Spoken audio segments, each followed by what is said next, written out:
the idea of recording my own album was completely unintentional at first, believe it or not. I changed employers, and then with the new job, I had a lot more free time than I did before. And that job had me out there traveling on the road, so a lot of times I'd be staying in hotels. I would always bring my guitar with me to keep myself occupied when I wasn't working.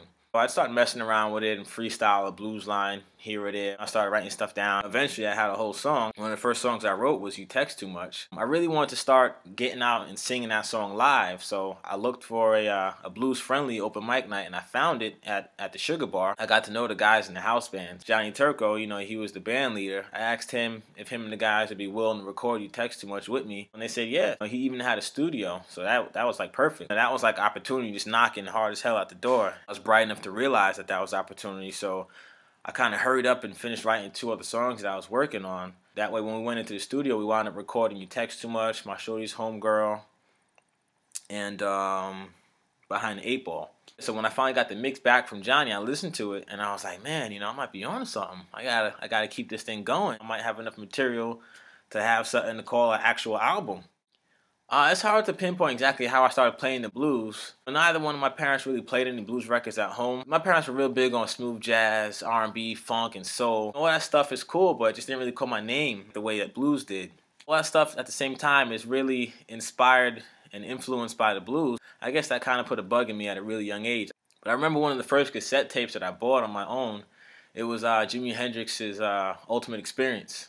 And that was like a greatest hits album. When I heard Red House on there, it's like I fell in love with the blues because I found that, you know, to me it told a story that was real true and it just sounded great at the same time.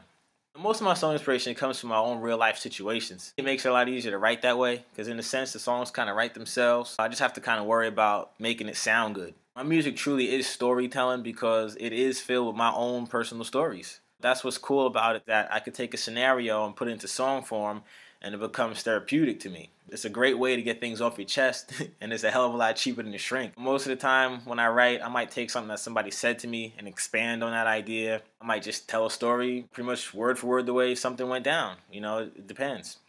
I learned to play the guitar just from messing around with it. I have had a few lessons growing up, but not that many. My pops, you know, he would always buy me books and videos, and that helped out a lot. But yeah, at the end of the day, when it came down to just putting in the time on the guitar, like, that was all me. You know, no one was there saying, hey, you know, practice this, and nah, it wasn't like that at all. Mostly I learned from listening and watching other players that I like. The truth is that I'm still learning how to play the guitar, you know, and you know, I'll be learning the guitar pretty much for the rest of my time here on this earth. That's the way things go. It's like you're gonna keep learning every day as long as you're paying attention. Yeah, I do remember my first guitar. My pops got it for me like he did a couple other ones, but the first one was this all-black plastic Casio guitar. It had a built-in speaker on the back of it, so that way you didn't have to plug it into an amp. It had these plastic strings on it and a rubber fretboard. It was kind of like a MIDI guitar. It even had like all these little backing tracks on it that you could press these buttons and you just play along with the backing tracks, and they're all kind of cheesy, but you know, you can kind of just jam out and do your thing with it. It was cool. I don't even remember what happened to that guitar, but I'm pretty sure there's a picture somewhere out there floating around with me playing that guitar, rocking my high top fade back in the day. I'd like to see that again. Yeah, I do play a lot of solos. One of the first solos that I remember hearing was on Michael Jackson's Beat It. The way Eddie Van Halen played the solo at the end of that song, that made the song. It was just amazing. I never heard anything like it. I think that's one of the reasons why I wanted to get a guitar in the first place and learn how to play. Just because I never really heard anything that cool before.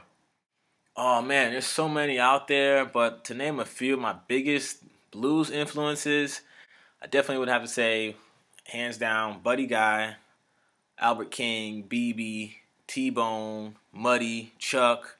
I love them guys, but it's like I can go on and on. The important thing is that those guys were influenced by other older guys, and they were influenced by other older guys, and on and on and on and on. So it's like, in a way, it's like I'm influenced by like hundreds of great bluesmen. Yeah, I mean, my music is different from what most people are used to as far as blues is concerned, a little bit. My music stems from traditional blues music, but I put a modern, edgy twist on it with my lyrics and my rhythm. I try to make it a bit more lively and more funky than what most people are used to. I play the funkin' blues. I don't like to be all serious all the time. I like to joke around. I want people to be able to laugh and just enjoy the music. Playing and singing live versus playing and singing in the studio, definitely two completely different animals. Like I say, I love them both. I love them both for different reasons. They both got their own set of pros and cons. With the live aspect, it's cool because it's more of a natural kind of thing. It's raw, you're playing with other musicians, and everybody can see one another, feed off each other's energy.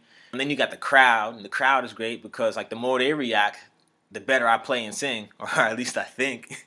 Having a happy live audience definitely gives me a boost of confidence, that's for sure. Some of the cons, on the other hand, are that things could really go wrong that you never would have expected. One time I was performing a solo in between verses, and I'm saying to myself as I solo, okay, you know, what's my line?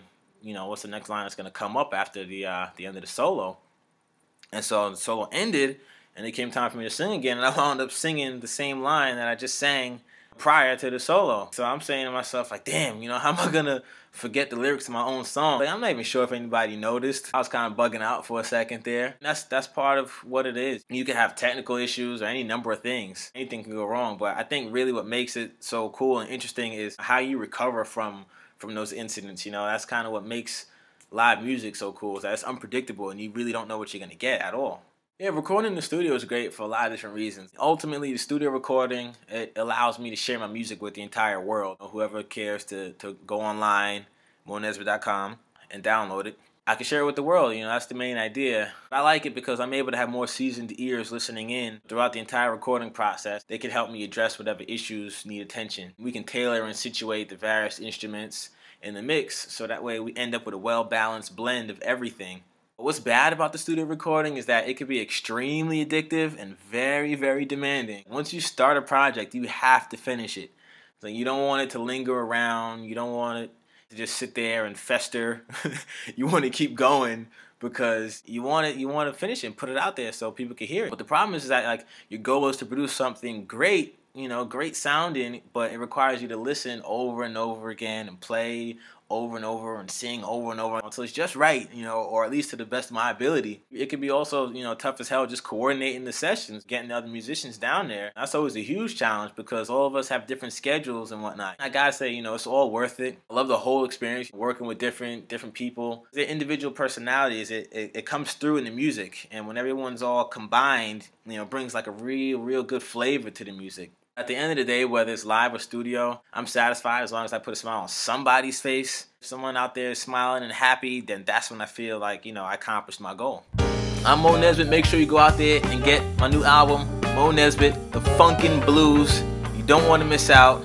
Alright, it's got a lot of flavor, a lot of energy. Follow me, find me, tweet me, like me, Google me, YouTube. MoeNezbit.com. I'm out there. You can find me if you got a damn computer, alright? And everybody at this point should have one. If you're watching this, then you got one. You good. Alright, Moe Nezbit, peace.